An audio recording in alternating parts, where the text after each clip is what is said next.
Welcome to Undergroundopolis, everybody. That's right. Man, I've been getting a lot of good bands coming in.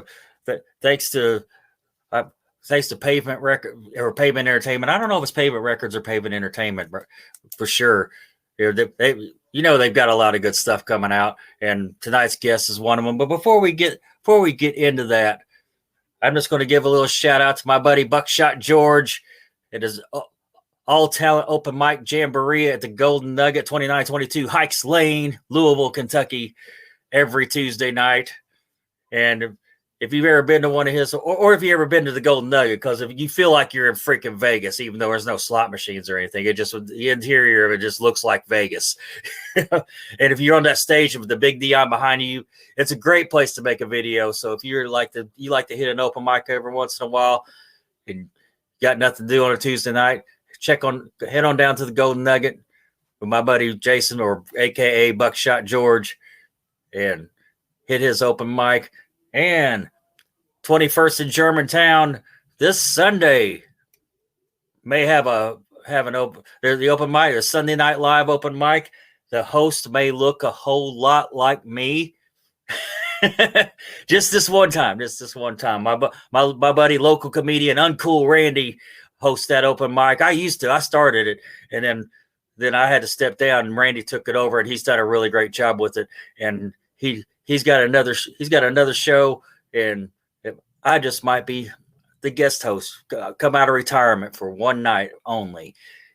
And speaking of 21st in Germantown, my friends, the You Suck Flying Circus will be there Monday, 3/27 on their tour. Their little month-long tour. They're stopping in there that Monday night. I think it's a free show. You could just go in there and see them, talk to them. You know, they run their albums on cassettes and vinyl and stuff like that, not just CDs, which thrills me because I love cassettes. I've never not loved cassettes. I've got a huge cassette collection still, and I'll be buying a couple of cassettes from them, I'm sure. And I just want them guys they're going to have a good show. They're really good. And they're coming all the way from Cleveland on their way to Knoxville, I believe is the next night. And then maybe across to Memphis, I think is what he told me. But they'll be a guest on the show real soon too. My guest tonight, Realation, and I hope I said that correctly. And we're going to bring them on, and we're going to ask them a few questions about their band. Introduce yourselves, guys. Hey, Rob, I'm Vincent Lane. I play bass and sing in the band Relation, write some lyrics as well. So I didn't say it right. You're close enough, my man. Go ahead, Matt. I'm Matt Laux. I play drums. Really? You're a very talented drummer. I'll just go ahead and start throwing compliments out and get everybody's ego in the right place for an interview, That's no question about that. No, I noticed. I'm a bass player, so it's like I am listening to drummers. Absolutely. One of the best. How did you guys come together? God, like a lot of bands, I think we initially started playing together, playing some covers, and started to see we had a lot of synergy and chemistry. So we wrote some tunes initially there, and we felt like we wanted to get a good direction together. So we kind of picked the path based on some circumstances, our collective, I would say what would you say, Matt? I guess our collective endeavors before, and we had an opportunity to get together and write songs that we kind of really felt like were kind of really collaborative. We didn't lose Matt, did we? No. Oh, his eyes just moved. No. I thought maybe it froze up. It does that. It'll do that every now and then. And you're from New York? Upstate New York? Upstate New York, absolutely. Except you're in Florida right now because you were smart. Yeah. Ironically, I missed 3 storms in the last couple of weeks. There's a huge one coming tomorrow, and I actually reached out to both Matt and Steve, our guitar player and producer and other singer, make sure they're all right because they're getting 1 to 1.5 feet of snow. And in March, that's all heavy shit, waterlogged, takes down branches and power lines, and that sucks. So hopefully they'll be going to be all right with that. So tell us, you are was I correct with the Pavement thing? You guys are with Pavement Entertainment, or that's correct? Yes. all right, that's big stuff, man. That's a really big deal. You know that, right? Yeah, no, Pavement's fantastic. They do great work. The team they have there is fantastic. They are very responsive, and they know specifically what you're doing and what they're doing for your specific genre. So we're very happy with what they've done thus far. Working with them has been a pleasure. It should be, yeah. Tell us about FYI. Well, I mean, FYI kind of came, and again, we generally write very organically. So normally the circumstance would be where I would come in with a lyrical, like composition of some sort with an idea. We generally write a lot about trauma and psychological issues. The reason the band's name is Relation is that it's about relating not only to yourself, but to others around you. So FYI was a little bit different because Steve, the guitar player and producer, kind of just said, let's kind of be a little more, spontaneous with it. So we kind of came in, he wrote a template for the song, and I didn't really have much in the way of a concept for it. So we just kind of wrote around a melody. We just kind of came about like people kind of, might hum along a certain melody to a song, kind of how we did it. And we wrote along with it, and it started to really jive well. And we kind of did the back and forth vocal thing. We often call ourselves like the grunge alternative Air Supply, because it's kind of back and forth that way. So, and it just really worked. And then we kind of finished it, and I went back and said, well, shit, I hope this works collectively as a piece, because this is a really cool song, and I like a lot of the lines in it. I'm hoping it works collectively, and thankfully it did. As a whole composite of lyrical content, it worked together. So I was happy about that. Is there a plot line or a story behind FYI? Yeah, actually, interestingly enough, we just released a video about a month and a half ago, and when we were writing it in the moment, we kind of thought about social media and how people project and portray their lives idyllically, where there's nothing wrong, but these people, and we all know these people that present a certain kind of framework of their life online, but their real life is a chaotic mess. So we in the video showed both sides. What you see, posted, and the beautifulness of that and the inauthenticity of that versus what really is going on. So we thought about that in terms of, we want to be as authentic as we can be with our audience, as with the the trials and tribulations and our our scars and ugly parts. So we try to be as real as we can, and that song kind of just talked about that. Well, since it is my show, we get to talk about my favorite song, a song called "Selfish." Did I pick a good one? Yeah, absolutely. And I'm happy you picked that up. That was actually the first video, Matt, we did collectively. And you remember that day that we shot that video? Oh man, brutal. It was. We were in a quarry. We were in a quarry, like a sand quarry, like an old rock quarry that I saw in a town that I used to live in. I was like, that's a cool place to film a video, because they used to, mine rocks there, but it's been long destitute. The town, I called the town up and I said, we're going to shoot over there. They're like, go ahead. That's great. Just let us know when you have it so we can put it on our website.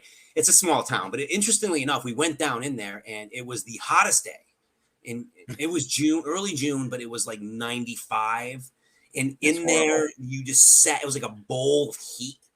Oh, yeah. all I wanted to do was make sure that I kept asking our videographer, I'm like, do I look like I'm sweating and red and disgusting? Because that's what I felt like. Matt had a jumper, because the whole concept was we fell upon the truth. So we were like fighter pilots that broke down the bullshit and the lies. Then we landed and we won, kind of a thing. But we're all dressed. I have a jacket on. It's 95 degrees out and it's hotter than hell. And we're out there for hours doing this. So that video came about that way, and the way that our videographer did, he did a great job because we didn't look that sweaty, and it was real bad there. I mean, But you look cool. we looked all right, and I was like, all right, so I didn't pass out. We actually looked pretty interesting in that. And that song, in my mind, when I wrote it, and again, when I write something, it's kind of just the kind of thought that I have initially. It could change. It just was the spot I was in, and Selfish is a lot in my mind about addiction and people who, again, just kind of present themselves in a certain way where they are inauthentic and narcissistic in a lot of ways, and present themselves in a way that's not who they are. And again, the fighter pilots that we kind of broken through, and we're kind of truth tellers, truth slayers, if you will, in that. So that's kind of the thought of that video. Well, that's a great song, man. Thank you. Thank you. So you got another interesting fact about that one. I wrote that. I don't know if you remember this, Matt, but we were supposed to go up to write way upstate New York in a town called Plattsburgh. We were all going to get together to write there, and we were not all able to get together based on circumstances. So I went up by myself, and I was in a house. It was like an Airbnb. It was really cool. It was a house, but I wound up like what I thought was like the beginning of some sort of like COVID reaction, or I had like a bad flu.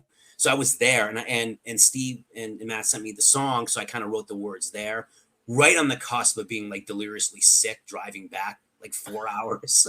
So that's another interesting tidbit about that song. And that's why when I always think about that, I'm like, wow, I was delirious with some sort of illness there. Because it was really bad driving back. I shouldn't have been on the road, I think, at that point. But that's where Selfish was born. That's why the lyrics are so cool. In delirium, yeah. It was like I didn't need a drug. I was already high on whatever the hell it was, sickness. No. So, do you have an album out? Yeah, this isn't your first album, right? This is not the first Relation album, but this is the first Relation album in this particular vein. So we kind of, it's one of those weird things. If you look at like a band like Ambrosia, I know you remember them from the 70s, but they had kind of like, before they did all of those cheesy pop rock songs that we all love, they had like a huge prog thing going on, but they kind of disassociated with that because they didn't really jive with the new direction they had. That's kind of like how we are. So we had we have a much more defined direction now, and we kind of just take What Lies Beneath almost as like our first record, because it's kind of where we're headed, and lyrically and conceptually, musically, where we're trekking forward. And you got, when can we expect that album out now? What do we say, Matt? Are we talking like April something? We're close. Somewhere about that. Around April, mid-April, maybe. Yeah, we're close. We're kind of making, and again, we're weird because everything you heard from What Lies Beneath were the first 5 songs we wrote. It's not like we're like, oh, we're looking at 15 songs and we're picking the best 5. We write, this is it, and we kind of go forward. But this time, I think we may consider another song, maybe, and have an extra one. We're not entirely sure about the last 2. We're pretty certain about the first 3, but. Right. I mean, would you say that's kind of the case, Matt? I mean, we're kind of the other 2 are still coming together. Yeah. I would say, we're kind of deliberating. Out of the next 3 we write, we're going to pick the 2 we feel are best for this particular project and go with that. Right. Well, do you have a favorite show story you could share with us? I'm going with you. You go with that, Matt. That's you. Like one that we've played, not like as Relation, but like as musicians. I played a show way back. I opened up for Skid Row. And, oh wow! Right before we went on, my guitar player was arrested. Just by circumstance, he flyered a car of our old guitar player, which he had a restraining order. Not to contact him, so he didn't realize that he was at just like a public office, state office building, just flyering the cars. ended up putting the flyer on his car, and that was enough to consider it a breach of the restraining order. So right before we go on, that guitar player shows up to the show and calls the cops and has him arrested. But we ended up playing the show anyway, just instrumentally, because he was our singer. And yeah, so we did all that work, leading up to the show, and all the practice and everything that we did. So I was like, we can't let that go to waste. We're going to play at least 4 or 5 songs here and move on. So. Which I don't agree with. The other guitar players and the ex band member, that's an asshole move. You can wait. Come on. So petty. He was so petty. So petty and shitty. Yeah, and he wanted to jam with me later on. Down the road, he ran into me at a Guitar Center, and I was, yeah, nice seeing you. Right. Yeah. Have a great life. Right. Yeah. Yeah, I would say that was kind of a dick move. That was, yeah, I would absolutely agree. Come on, man. Right. Well, he did that purposely. That's just bullshit. Oh yeah. Did we know that was his car? No, absolutely not. Jermaine, my guitar player at the time, he was pretty shocked to find out that was the issue.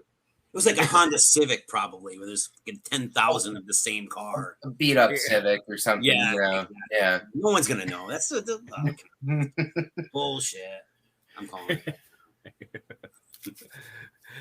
Tell me about a time you bombed on stage. Oof. I got one of those question. Too. I got Go for it. I played in a Weezer tribute band called The Groceries, and it was really, we were young. I was like 13, maybe, and we're playing a really prestigious place. Like around here, people think of it, as, like a mecca. It's Saratoga Winters. So I was just happy to be there. And we get through 2 songs, and the whole crowd starts saying enough Weezer. And I'm like, well, shit, we're a Weezer cover band. We ain't got nothing else. So we just, it was just, that it only happened to me that one time. And I've had, luckily, my whole career since decent shows. But that was the only time I got I don't know, some bullshit while playing. So how could anybody not like a Weezer tribute? I know. And they were kids. Pricks. How about you, Vincent? Can you tell us about time you bombed on stage? I have a reoccurring nightmare where I am going to a show that I'm not prepared for, and this has happened. And in fact, I remember I played one show with a cover band that hired me because this is such bullshit, because bands are so akin to relationships. So they got mad at their prior bass player, so they kicked them out, and then they went with a new bass player, which is kicking your girlfriend out because you got mad at her and then dating some other girl for one show. This show was interesting though, because we played a swingers convention. I had literally about 6 or 7 days to learn 4 hours worth of material. Right.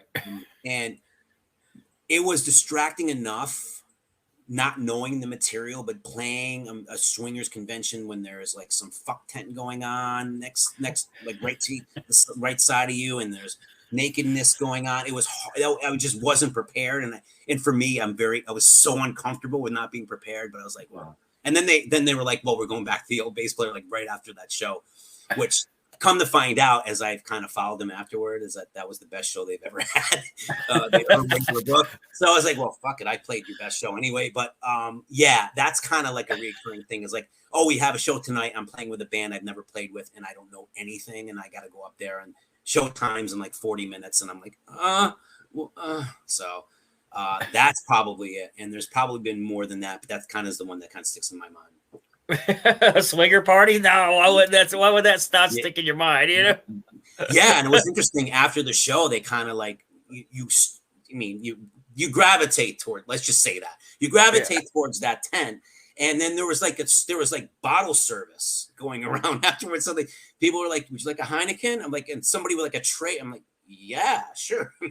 That sounds great to me. So it was very interesting, to say the least. And that was it. I played 2 weeks with those guys and played the show, and that was about it. Oh man. Did you produce the album? These songs? You do this yourself, or did you bring in a producer? Or? No, Steve, our guitar player and singer, who's not with us today. Not that he's dead, but no, he's got sessions. No, he produced it, and he's brilliant, as you can tell. Someone's really sung collectively in that one, on that one album. So yeah, we're very pleased with that. No, it's good. He's good at that job, man. I always ask. One question I often ask is if you could work with any producer, who would that be? I ask that pretty often. It gets that everybody makes that face you just made. Steve, actually, I think would be the one, right, Matt? Oh, absolutely. Yeah, we're lucky enough. We're working with him already. Yeah, that's cool, man. Very happy about that. I think not Butch Vig. What? I do like Butch Vig. Yeah, he's a popular answer. Yeah, I get that. And somebody, God, I can't think of the other guy. Worked with Nirvana. Oh, the second one on shit. His name's Steve Albini. Yeah, him. I think that's the most popular one, Steve Albini. Yep. And then there's the guy on the first Tom Petty record that stole all their money. That's yeah. Who was that guy? Oh shit, he's famous. Didn't he work?